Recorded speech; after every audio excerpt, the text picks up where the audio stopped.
Don't stop.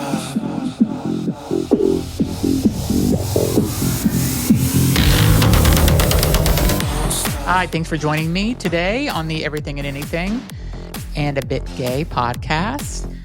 I have a guest today that I'm excited for you to listen to. I'll just kind of start off by saying, as you know, if you've listened to any of my shows, there is a very wide variety of people that I have on my show, like huge. I have everything from psychic mediums to healers to people that are talking about the relationships and people that are transgender or people that are cross-dressing to people that love the earth and people that are cult survivors. I really have everything. And that's the great thing, that having your own show, that you can have anything and anybody you want on your show that you think is interesting. And that's what I do. That's why I love this show, because all these guests that I have are all people that I want to have on. And sometimes guests kind of make me reflect back to a moment whenever I was a kid or earlier in my life, or there was college, or even 6 months ago, some of these will bring up a memory to me. You know, when I was a kid, I remember and just so you know, I grew up like south of Miami for most of my childhood. But when I was 7 years old, I was living in Southern Illinois till I was 7. And we lived in the middle of nowhere. And we had a huge, huge yard. And it was living in the middle of the country, basically. And my cousin lived down the street from me. And so that was my one friend, was my cousin, who is 2 or 3 years younger than me. And then my grandmother lived down the street from us also. But I had no friends kind of growing up, but I had like outside, and it was just, I played outside all summer long. And it was, you know, I'd go on walks with my mom through this Shawnee forest that we lived near. And we'd go get pine cones in the winter to make wreaths out of pine cones or whatever. My parents had a huge garden, so I was out helping them do things like that. I was like a real kid doing things outside before all this technology came. So I'm saying that because my guest that I have today, her name is Betti. And Betti is very tied to the earth. And we talked about her childhood and just how she was so upset when she realized that animals are going extinct. And I think there was a lot of emotional pain. And I think her journey, which you'll hear about today in today's episode, she really connects to the earth, and she connects to endangered species. And she's gone through kind of this personal healing. And I think her story is unique, and it just kind of made me think about whenever I was living in Southern Illinois till I was 7, just how attached I was to nature.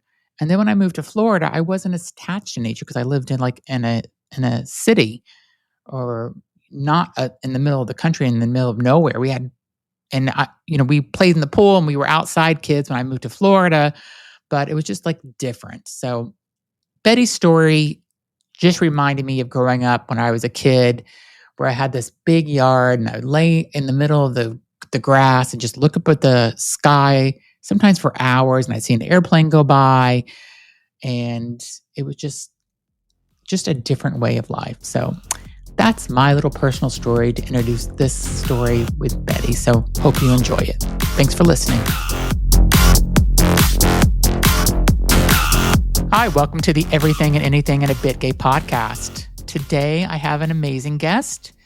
She is a shamanic healer, minister of the Church of Earth Healing, spiritual empowerment activist, and the founder of Braided Roots Waters Healing Sanctuary in New York. She is a fire priestess, a mother, and a guide for those who carry deep emotional pain, ancestral wounds, and a longing to reconnect with the earth and their own power. I'm really, really happy to welcome Betti Rooted Lionheart to my show. Thanks so much for joining. Hi, Zach. Thank you for having me. So I have obviously read and done some research on you, and I think what you're doing is really amazing. And I would love to kind of just talk about Well, first, let's get started and talk about your story. How did you go through this transformation that you went through? And tell my audience what the transformation is that you went through. Okay, that's kind of a big It's a question. lot, isn't it? Yeah, and probably as most stories, it begins in childhood. At the age of 7, I became aware of endangered species. And so from that point on, I just became more and more aware of what humans were doing to the earth. And Mhm. so essentially from 7 to 37, I lived in despair and depression. And really didn't have any mentors, didn't have any way to deal with that. I was always looking for, what is my part? What am I supposed to do in this world to make a change? And that took me through, going to graduate school. And I've never used my degree. I have a master's in geography that I've never Yeah. touched. From there, I went into a farming training program, organic farming. What I'd been studying in school was the toxic nature of our global food system. Mhm. And so I decided I wanted to learn how to grow food without using poisons. And that's the point at which I met my now ex-husband. We have 2 kids together. But at that time in my life, the dream emerged to create a farm-based intentional community, a place that could be a model of sustainability and a place that could survive collapse of these systems that are destroying the planet. Mhm. And so I held that vision for a very long time. None of that came to pass. And in 2015, after living the worst and hardest years of my life, which were after my second child was born, and we were trying to start that farm and community while raising 2 very young kids, Mhm. I hit bottom. And Like with depression or just like life overall? It was just, I mean, I had been living, I had not realized, right, that I had been living with depression my whole life. Like I was never diagnosed. By the time of my own mother's death, she had lived with depression for 46 years. And it was only like in the last 10 or so years of her life that she was diagnosed and on medication. And so I wasn't really aware of that for myself. I know it now in retrospect. So at that point, what happened in 2015 for me is that when my youngest son was born in 2012, I had major physical birth trauma. He was actually born at home, and we had to go to the hospital to stitch me up. And so I have what's called a rectovaginal fistula, which is a small hole between my vaginal canal and my colon. And in 2015, after like 3 years of ignoring that there was something wrong down there, I finally had a surgery. And the hitting bottom was the moment when I realized the surgery had not worked. oh, And so, like that, on top of, struggle for 3 years raising really little kids, trying to create this dream that wasn't happening. We had by 2015 had to give up on the farm. And so that was my hit bottom moment. And what brought me out of that was, one thing was poetry. In 2015, I started writing poetry. And then at the end of 2015 is when I met my shamanic teacher. And it's also when I found the work that reconnects. And both of those things are what really transformed my life. And so I'll explain what shamanic journeying is. and how did you meet your teacher? Yeah, I found a flyer at the local food co-op. It said some kind of, shamanic workshop. I didn't know what that was. I didn't care. It said the Church of Earth Healing. Okay. Like that was what I had been searching for my whole life without knowing that I'd been looking for that. And so when I saw those words, I was like, oh, I need to contact this person. Mhm. And so I did. Within a month of meeting this person, I had joined her shamanic drumming circle, which was weekly. And by the end of January of 2016 is when she held her workshop in which she teaches people to shamanic journey. So shamanic journeying is this learned skill of allowing a piece of your spirit to leave your body safely Mhm. and go into the spirit world and meet and communicate with your spirit guides. And our spirit guides are the ones who have, the healing energy, the unconditional love, the transformational experiences for us that really, truly, and absolutely change our lives for the better. So the other piece of my journey has been the work that reconnects. And that is something that was developed by a woman named Joanna Macy. She actually started doing that work the year that I was born, but I was 37 before I found Yeah. it. And that is this amazing group process for bringing people together to share our despair, our rage, our grief about everything, from our personal lives to the planetary, and sitting in circle with other humans, witnessing other people's despair and sharing your own is absolutely transformative. And part of my depression and despair had been that I felt so alone. It wasn't a conversation that I was having. It wasn't a conversation I was seeing in the world around me. The emotional aspect of what humans are doing to the planet, right? I had gone through a master's degree and I'd never encountered anyone talking about the emotional impact on us. What made you care so much about what was happening in the world at that young age? Um, well, what I like the moment, right, was I was with my cousin. We were on a camping trip. She had a deck of endangered species cards. Okay. And we were actually pretending that we had cameras and that those were the pictures that we were taking. Okay. And I've been a lifelong cat person. And one of those cards was the ocelot, a small Latin American cat.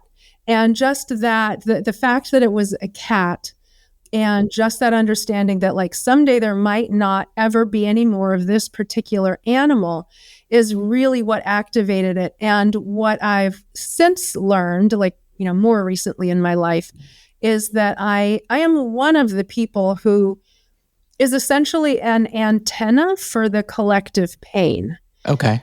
I've held that. It's not easy to be an antenna for the collective pain. Okay.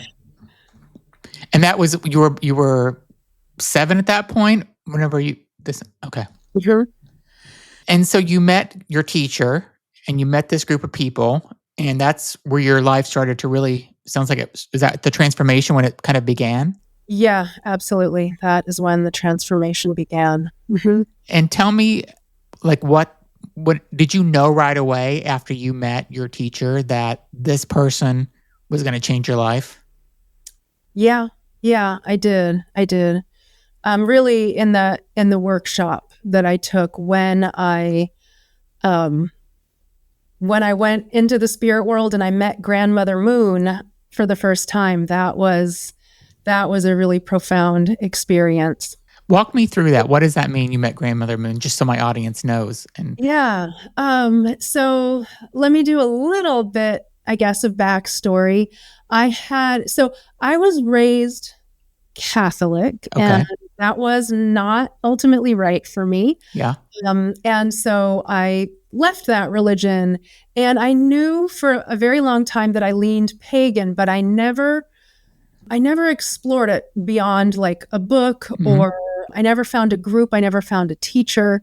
At one point, I have this memory of deciding to go out on the full moon and do something to honor the full moon. And I did that, and I was working at a goat dairy in California at that time. And I'm someone who never ever wore skirts, but for whatever reason, I put a skirt on. I went out. There was a cat that lived at this goat dairy that was not a terribly friendly cat. And for whatever reason, when I was doing this, the cat wanted to attack my skirt. Oh. And so I took that as a like, ooh, maybe I shouldn't be doing this, right? And so that like one attempt was immediately shut down.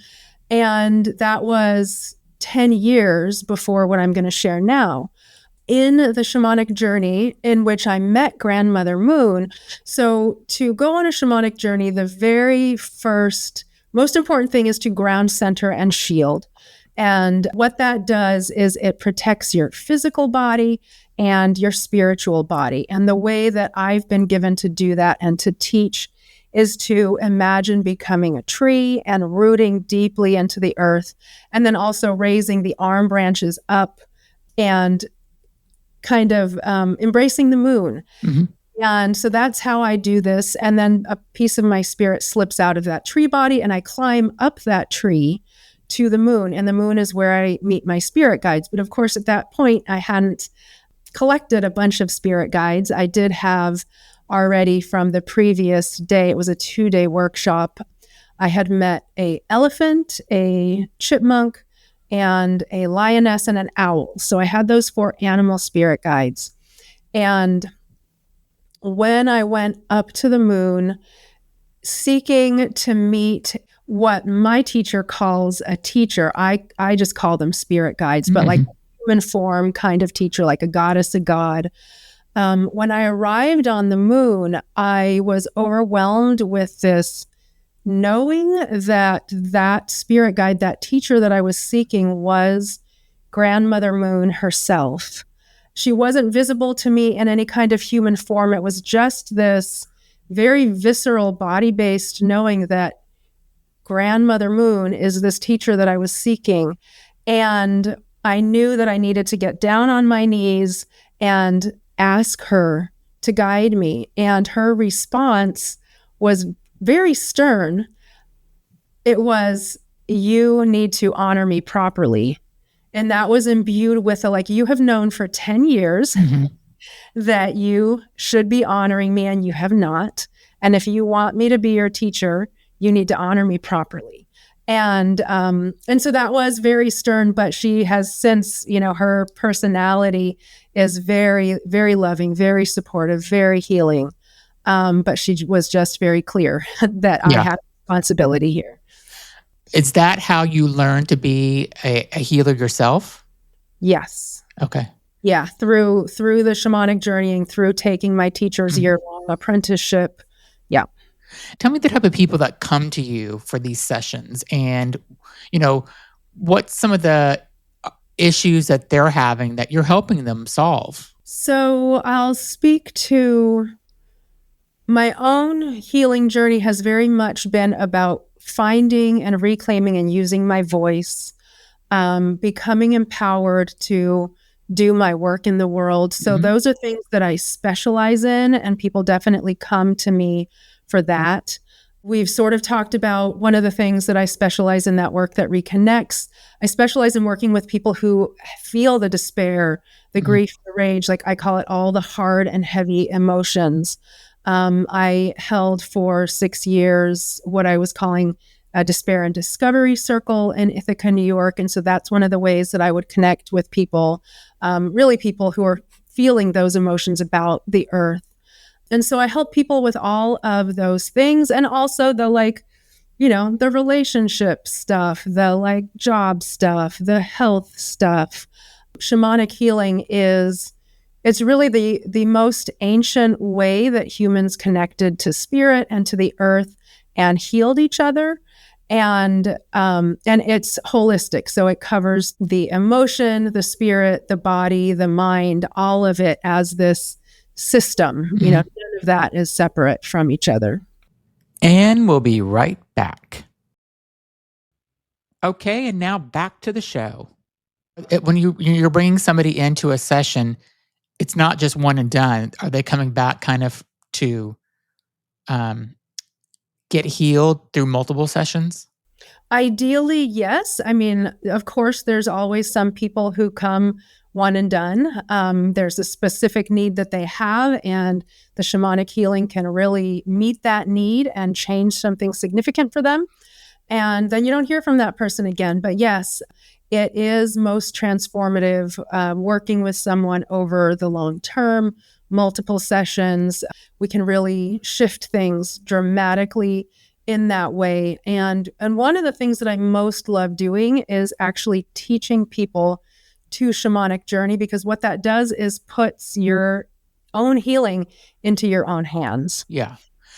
So I want to talk a little bit about you discovered your sexuality when you were much later in life. At 45 is whenever? Yes. Yeah. Okay. So how was that? I mean, were you kind of relieved that you figured out like who you were after 45 years of living? Oh gosh. Well, let's see. So what I want to say is that my ex-husband, father of my kids, he is from the San Francisco Bay Area. Okay. So yep. Okay. Right. So like gayness, queerness, like very Yep. Everywhere. everywhere. I mostly grew up in Tallahassee, Florida, which is the deep South. Yeah. I was in high school in the mid 1990s. And when I told my ex that I was dating a woman, he was annoyed. Like, how could you not know this about yourself? And so I was like, oh, how could I not know this about myself? And the answer is because of where and when I grew up. There were no queer people. There was no modeling of that. And I'm bisexual, so I fit an appropriate box. Okay. So there was no way for me to really know that there is this other part of me that does not belong in that box at all. And I even in this period, I called my sister, and she had gone to the most alternative high school in Tallahassee, Florida, where, I mean, I just assumed there like half of the students would have been queer. Yeah. And I called her and I said, so I knew she had one friend who was queer, and I knew that person. And I asked her, so like, how many other queer people were at your high school? None. Right? Really? Like, there's one queer person in her high school at that time. I'm surprised Tallahassee's not more open just because of the college. FSU is there. So, well, I mean, it might. But I know I know what Tallahassee's about though, because I grew up in Florida as well. So I know why there could be gay, queer, lesbian people there, but it's probably, especially in the 90s, it probably wasn't, people weren't out. I was when I'm And I wasn't on the college campus at that time, right? So I wouldn't have known what, yeah. was going on there. And so your sister said she only knew one person, and then you were shocked, I'm assuming, because you figured there would be more. Yeah, I really was. But it also really helped me understand, like, okay, why I had not known this about myself. And just in terms of, my queerness journey, my ex and I were together for 18 and a half years. And the divorce decision came about because I really came to understand that what we wanted in life and what we had always wanted in life was very different. Like those big dreams that I was talking about, the intentional community, he actually never really wanted that and never said that to me. And so I was like doing my all to create this dream. But when you're partnered with someone who doesn't actually want to do that, you can't create it. Yeah. And so when I realized that is when the marriage ended for me. And I was very certain that I did not want to be in a relationship for 20 years. Like, I have given my energy, I've raised kids, and I was very certain for most of my earlier life that I was not going to bring kids onto this crazy planet, right? I was not going to add humans to destroying the earth, and I was not going to bring spirits in to have to experience this craziness. Yeah. And I came to believe that I had met the right person to do that with, and that we shared these dreams, and that raising kids in the ways that I thought was right, which would have been in that intentional community, homeschooled, with all kinds of skills to grow food and survive, all of that they could be part of the solution instead of part of the problem. So, at the point of the divorce decision, I had been living a much more American consumer life than I ever wanted to. Kids in public school, being taught that Christopher Columbus discovered America and all the, all the stuff that at this point we should not be teaching young right? And so it was time for me to not give my energy to anyone or anything other than like myself and my purpose work and my kids, of course. But my spirit guides had other ideas for me, and they landed this amazing, beautiful woman at my doorstep. Okay. And there's a little bit too much story to go into the like why I was jolted out of not wanting to have a relationship for 20 years, but I came to realize that like, ooh, I actually do want someone to love and to be loved by and supported by and to walk with. And that's what my spirit guides thought I needed. So they made me realize that, and they dropped that person on my doorstep. And so for me, I've heard, of course, that like queer dating, I think dating in general, right, on the apps, like it can be a long, hard slog, a lot of yucky experiences. And my partner had to go through that long, hard slog, but she was the first person I connected with on her app. And I didn't have to go through any of that. And that's You're lucky. Yes. Because I've been in a relationship for almost 27 years. So I'm lucky that I didn't have to go through the apps either. But my friends that go through it seems so painful. Like it seems like a horrible experience. And I think some of my friends, it consumes their life where they're constantly on there looking for someone. Yeah. Yeah. And yes, I was lucky, but it really, truly was my spirit guides. Like I live in this relationship where I can ask for and receive help for what I need, what I'm trying to manifest in the world. Yeah. And how did how old were your kids whenever you met her and whenever you discovered this about yourself? Well, let's see. So my kids at the divorce decision moment, that's 2021. They were 13. Is that right? Yeah, 13 and 9. Okay. And I'll also mention that my ex and I still live together. Okay. He actually just bought a house and is about to move out, but that like almost 4 years has been amazing for our kids because their world didn't change at all. Mm-hmm. And this was possible to do because we're both good people, right? It wasn't abusive or anything. We just wanted different things.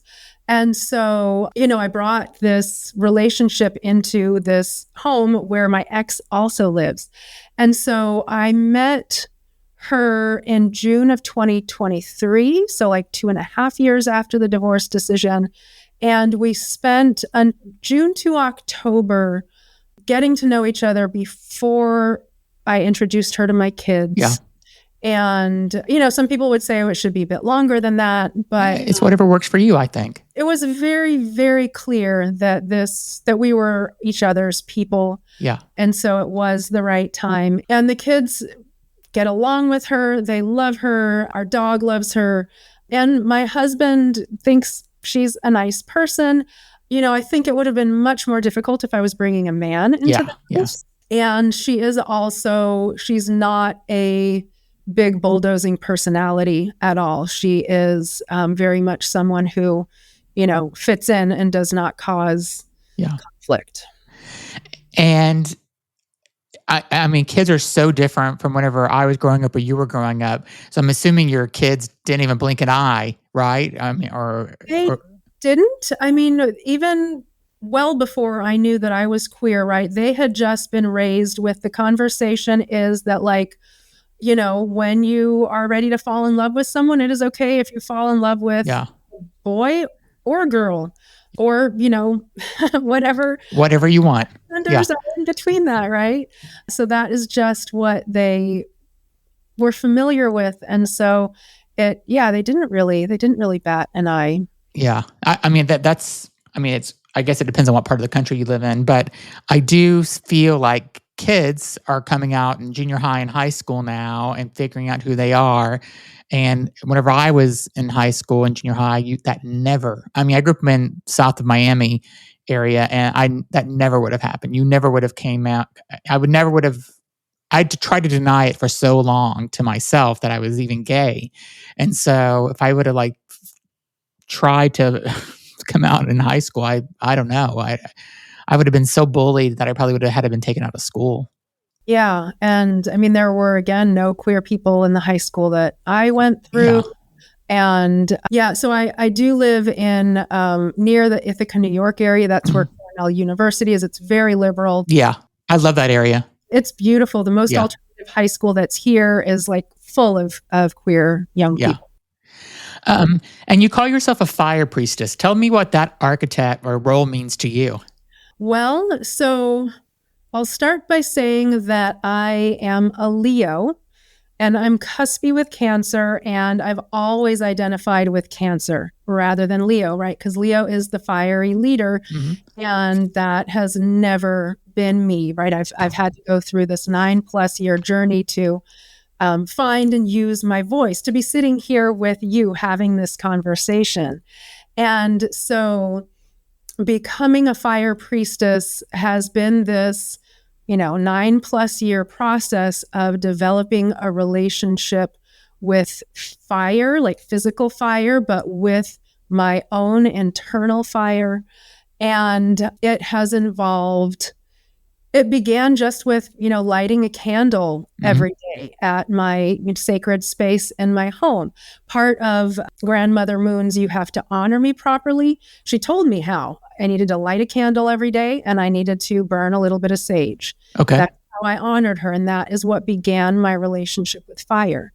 And also in 2016, so in this first year of me having a relationship with spirit guides, my spirit guides showed me that there's this very sacred and powerful place on this land that I love and steward. So what I tend to say is that I own 105 acres in the white colonizer way.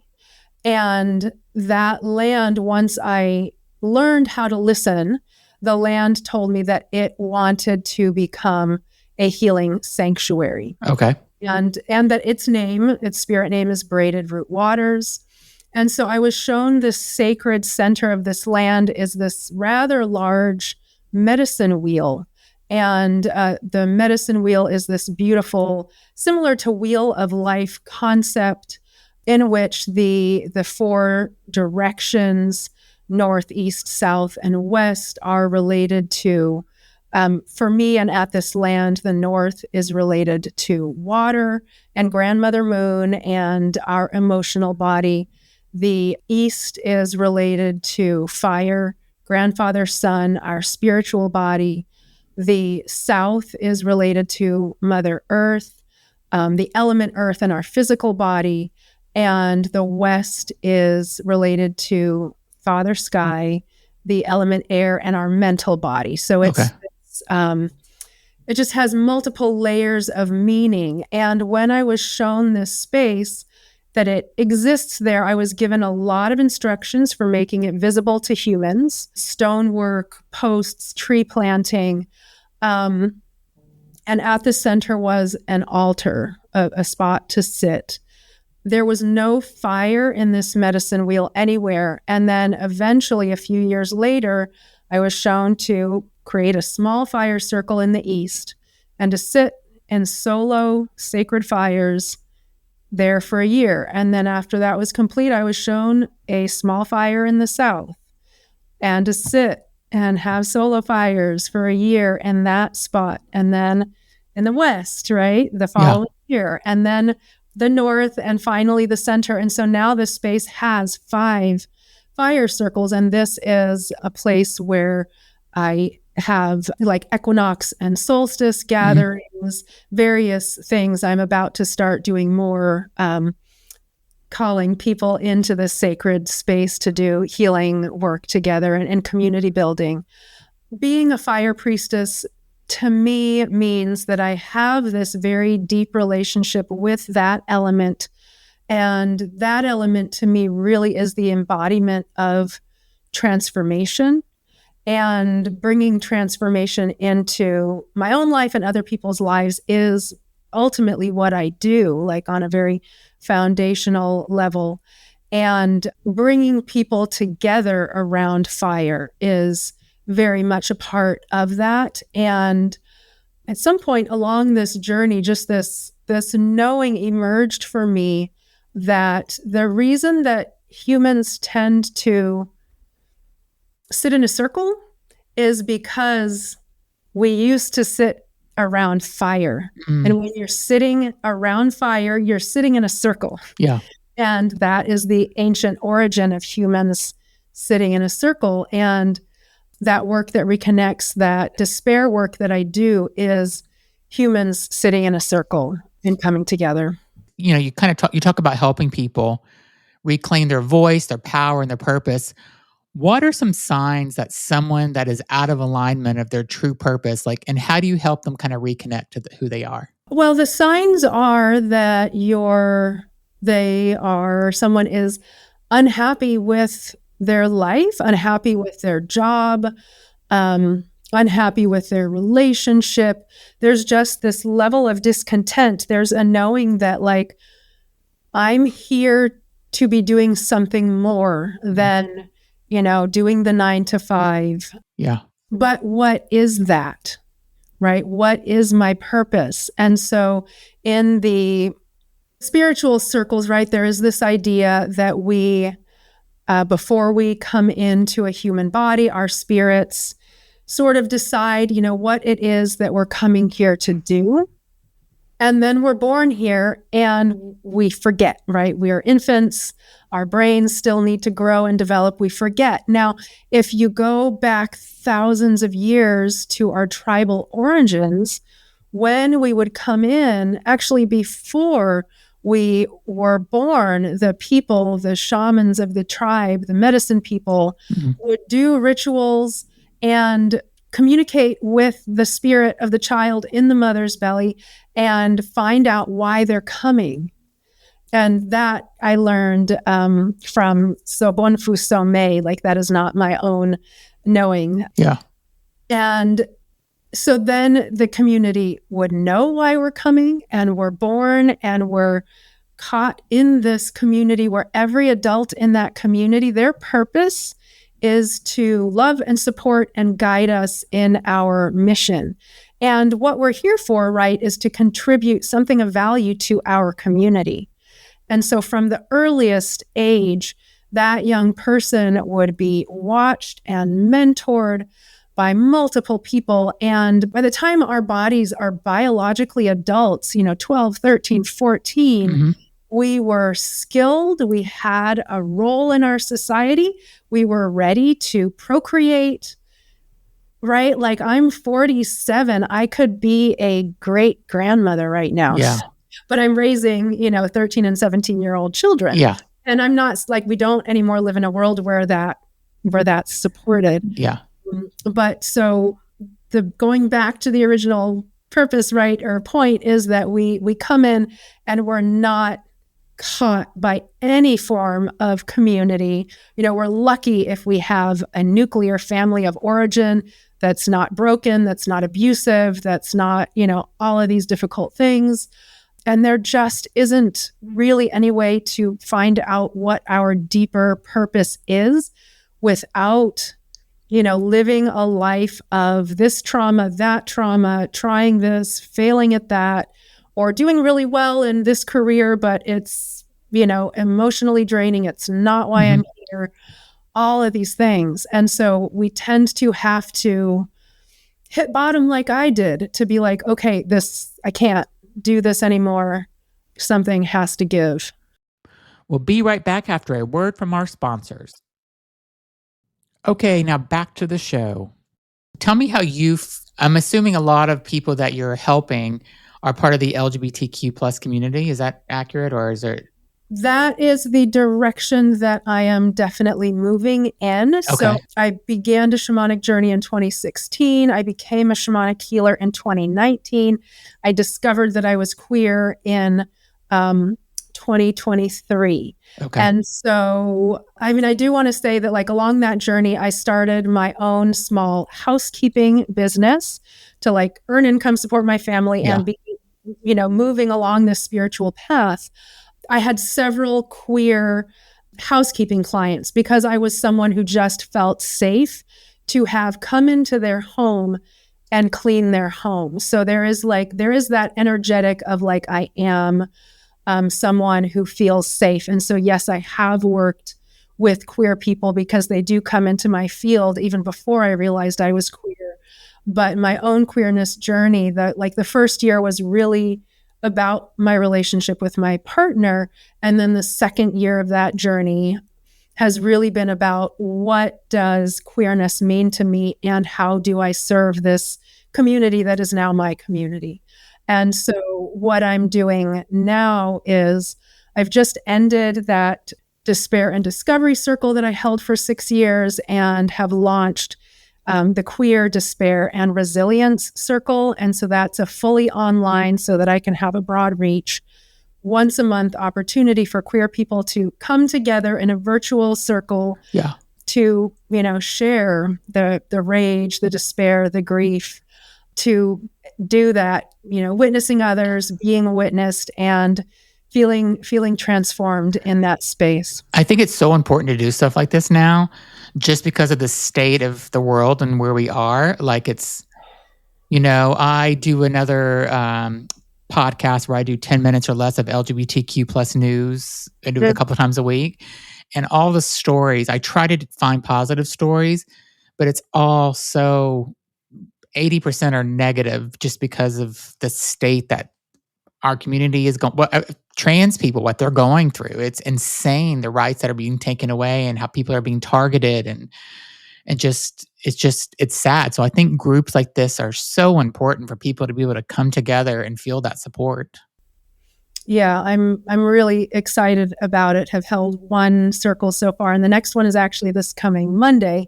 Though by the time this airs, that will be relevant. But it's I will just speak. That's every second Monday of the month, from 6:30 to 9 p.m. Eastern Standard Time. Okay, USA. That's great.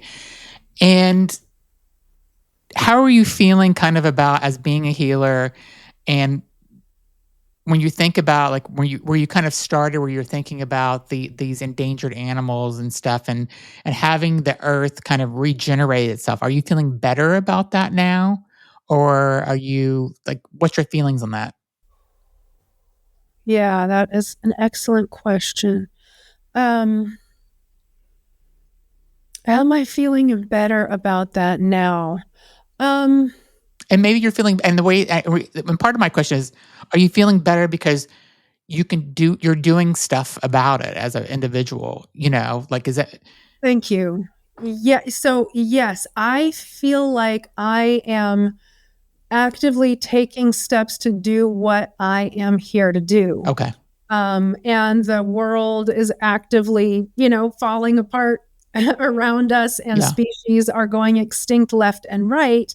There is a knowing that the earth will be fine.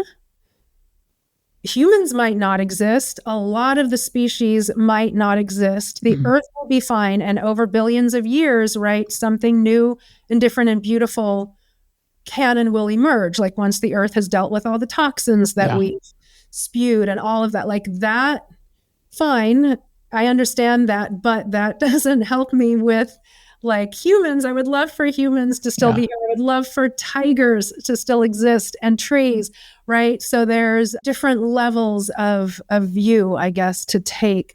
And there's also the, knowing that we are not just this one human body, this one time, but that we are these spirits that exist beyond this, right? And even beyond this planet. So I agree with you, and but tell my listeners what you think. I guess my question would be: is whenever we die out of this body, what do you think happens? Well, the things that I have been shown, we cross over to the spirit world, where we receive the healing that we need in order to become ready to carry out another life. We can choose to come back here. I was shown some time ago that there's another planet that is being prepared for us or maybe is already prepared for us, where we can choose to go. One of the things that I was shown in that same journey is that, like, tigers tend to like to reincarnate as tigers. Like, we have this tendency to kind of reincarnate into the same form that we're familiar with. And there's actually a beautiful children's book. I'm not sure I'll get the title correct. I think it's called The Mountains of Tibet. And it's this beautiful story of an old man dying, and then he goes into the spirit world and has all of these choices. He chooses the planet, the location, and he winds up right back in the same spot on the same planet, but he chooses to be female instead of male that time. So, there is some truth to that. And, we can also choose to come in as other forms to have different experiences. And as I've been shown, we can choose to go elsewhere. And there's also, I haven't delved deeply into it, but this idea that different people come here from different star systems. So I did a past life regression. And this woman named Myra Rath who did it, and she was on my podcast a few months ago. And she, basically she took me, hypnotized me and took me through. And she told me what a couple of my past lives were. And I never would have thought that. So what was interesting is that I was a man that was a farmer in Kansas, had a wife, 2 kids, totally not who I am today. Straight man with a wife, and kids. And another one, I was not on this planet. So it was really, this woman is amazing. And she's done it with so many people. And she's the one that really made me believe about, kind of coming back and having past lives and reincarnation and stuff, because it's like it's there and she's just making you remember it and stuff. And then I'm like, oh, okay, now. And I basically was looking at my house that I had as this straight farmer, and I don't know what year, in the 30s or 40s, I felt like it might have been, or something. And one of my kids was my husband. And she says it's common for the people to come back and to follow you through. I'd have to go back and listen to it. I can't remember exactly, but there was somebody else that was there that was part of my life today, that was part of that life then, and stuff. And you kind of choose to come back as different. You have the same people but different roles and stuff. So it's so interesting, I think. It is, and I'd love to share one of my own past lives that's relevant to my queerness journey. So it would have been at the end of 2021, like a month or so after the divorce decision, that I took my teacher's past life workshop. And for one of the journeys, the guidance was, choose someone that is important to you in your life and find out what kind of a past life you had with them. Okay. And so I chose a woman who I still consider myself very close friends with. We met at the same farming program where I met my ex. And she's actually the one who sparked the intentional community dream for me. And so she was early on part of that process of let's create this dream together. And she lives in Oklahoma, and we're lucky if we talk once a year or two, but we're still very, dear to each other, that kind of friendship. Yeah. And so I wanted to find out about her. And so what I discovered in the journey, I was shown that I had a past life with her. I don't know when. It was ancient and tribal. And we were both wives of the same man. And we had, children, each had children. We were raising our children together. And she and I were actually also lovers. And at that time in that tribe, that was totally acceptable. Yeah. And we actually, the man at one point died and we outlived him. And then, we were the couple. And after that journey, it was the first time that I kind of went, what if I dated a woman? Part of what I wasn't receiving in my marriage was the whole emotional aspect And it was kind of like, well, women are a lot better at the emotional support thing. And so that was really the origin of the like, what if? And then it kind of went from there. I think there's so many fascinating things that are out there now about these kids that they're young still, 2, 3, even 1, and they're kind of now going through and documenting this. And I watched a couple of podcasts and documentaries about this, about these kids that remember things from a past life. And some of the parents have even gone to like another country because that's where they said that they were at, and found like the proof, like that some of their family is still living, and they said exactly what the room looked like or the house looked like inside. And I think it's just so fascinating that, now that we have the technology to kind of record this stuff and to share it with other people, I think it's so interesting about the whole reincarnation thing and coming back. Yeah. If someone wanted to join your group or learn more about you, can you, it's at sacraltransformations.com? Sacraltransformations.com.